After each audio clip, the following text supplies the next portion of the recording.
What's up, guys, and welcome back to another Diablo 3 video. This one's going to be over min-maxing, right? What is min-maxing?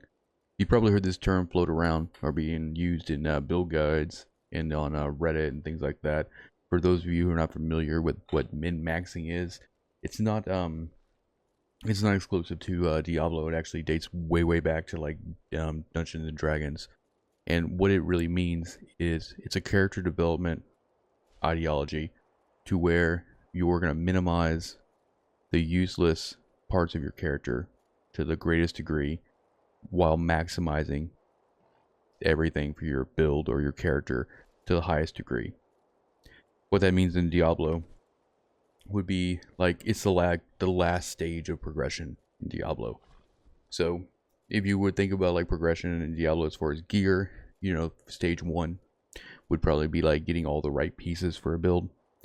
And then stage 2 would be getting to a certain, you know, CDR breakpoint, cooldown breakpoint, or maybe a certain ratio you need for, you know, crit chance, crit damage. And I feel like a lot of Diablo players, where they get stuck at in progression is they have some, you know, crit on their gear, they have the stats that they need for the build to operate, but they're still carrying a lot of useless stats on gear. And a lot of players just stop building or developing their character when they plateau, and they just fail to go into the min-maxing portion of progression, which would be probably the later stage, because once you're done min-maxing on Diablo 3, you're going to be pushing at the highest capabilities of the build that you're playing and the skill that you have with that build. To give you some examples of like items and how they would be min-maxed, let's take my flavor of time here. So this one is first of all, this is not ancient, right? So it can't be augmented, automatically a red flag. It has crit damage, crit chance, good. Has moderate crit damage on it, and has pretty good crit chance, right? And then it has life on hit. The one thing that's missing here for this build is we want cold damage on here, right? Because we're using Hungering Arrow for this god build. So if we were going to min-max this flavor of time, what we would be looking for, it has to be ancient, high crit damage, high crit chance, a socket, cold skill damage, minimum. That's what we're aiming for. If you do have anything extra on there, you want it to fit into the context of the build, like maybe like, you know, cooldown reduction, resource cost reduction, something like that. You don't want any other stats that are not useful for the build at all. And this stuff changes based on whatever build you're playing. You have to take the context in mind. Let's think about something else here, and it's not always that simple either. So for season 21, at least for like the god DH, right, you want to be like 9 frames with when you're doing the push build, right? So usually for 9th series satchel, you want a low attack speed. So this is also one of my problem pieces. It's not ancient either. That's the number one problem. But when I'm looking and farming for 9th series satchels, you know, what am I looking for on a 9th series satchel? Well, first of all, we want Hungering Arrow damage on there, because that's part of our maximum. We want crit chance, part of our maximum. And like this piece is actually pretty decent. The only problem, other than not being ancient, the only problem with this is the attack speed's too high. And see, normally you'd want to like really high stat rolls when you're min-maxing.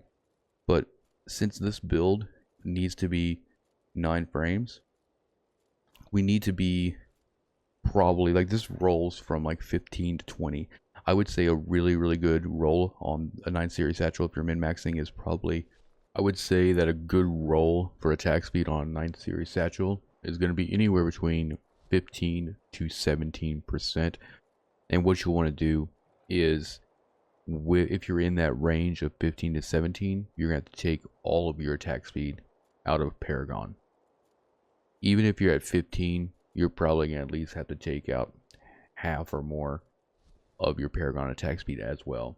Really, that's the only way to get down to 9 frames if you're using a 2-hander plus 9 series satchel for either farming or whatever. And if you get like an ancient 9th series that has like all the stuff you need for your build, but has a really high attack speed, that could still be hurting you significantly, especially if you're using a you know, the 9th series equipped with, you know, a two-hander, because then you're just going to be, you know, you're going to be off of that 9 frames, right? That's a little bit more of a complex min-max item, just because, you know, you're doing things a little bit different. And since we're talking about the 9th series satchel and kind of attack speed, if you're going to be using like a two-hander with the 9th series satchel, I know a lot of people out there are going to be like, well, just, you know, roll off attack speed, you'd be just fine, you know. For a 9th series, right, for this build, what you kind of want is you want crit chance if you can. You want cooldown on here if you need it. You want hungering arrow and area damage, right? The issue with this piece is if you try to roll off attack speed, it won't let you. Okay, literally won't let you roll off attack speed. So what you have to do is you have to farm this piece until you get a low roll on that attack speed. Another one of my pieces here that I just haven't found an upgrade for yet either, and this would be the next one of the pieces that's on my radar to min-max, right, is this restraint. Now what we really want is we want crit socket with potentially like something else useful, like, you know, cooldown or whatever. But really we're over, we're a little bit under actually, just because of we're on a farming build. But actually we put that on and we're 37.3. We're a little bit light, so we actually do need this cooldown on here, but we can get cooldown on other things as well, like a weapon. Like my weapon needs cooldown. I'll explain that in a minute. So you have to like kind of take, you know, other pieces into account as well. So for this build in particular, this restraint technically needs to be crit chance, crit damage, and a socket with dexterity, whatever. That would be like the min-maxed version. Okay, now if I take the cooldown off of this, because this piece would be better with double crit, it's going to leave me below the 37.5 that I need for vengeance.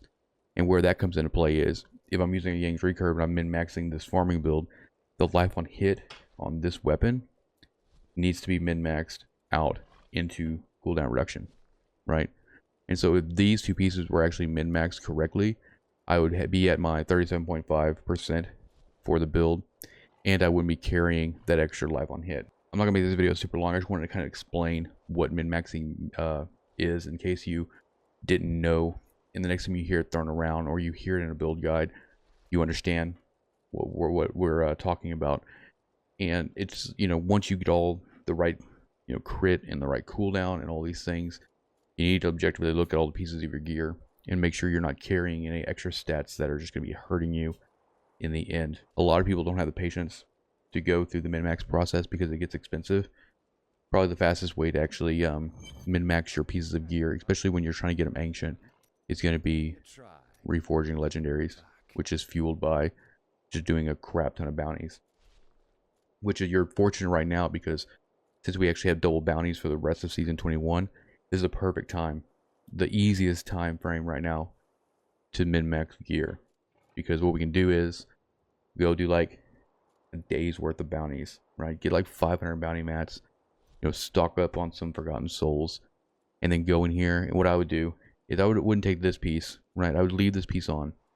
But what I would do is I'd find another restraint, for instance, you know, in like a rift or something. And I have actually one right here. This is why I carry this extra piece. So when I get ready to min-max, I don't have to disrupt what I'm using currently. I can just take this restraint and just plug it in and start reforging it, right? And whenever it pops out, I'm looking for ancient first. Like normally if I'm min-maxing, if it doesn't come out of the cube ancient, I don't care what stats are on it. It could have the perfect stats in the world. It could be min-maxed. Even if it has all the perfect stats, it's not ancient, it's not going to be min-maxed for the build, because you can't put an augment on it. So keep that in mind too. Pretty much it in a nutshell. I hope this video helped you guys. I don't want to, you know, wax on too long about this. It's pretty simple when you like think about it. You know, just don't carry extra stats you don't need for your build. You know, when you see build guides online where they have like stat priorities, like on Diablo fans, that's what they're giving you. They're giving you exactly the min-max stats you need on a piece of gear, And that's your ultimate goal, right? Is to like not have any unusable things, and that's how you're gonna be able to push really high. Pretty simple. Thank you for watching, guys. Hit the like button, hit the subscribe button, and I'll see you guys in the next video. Peace out.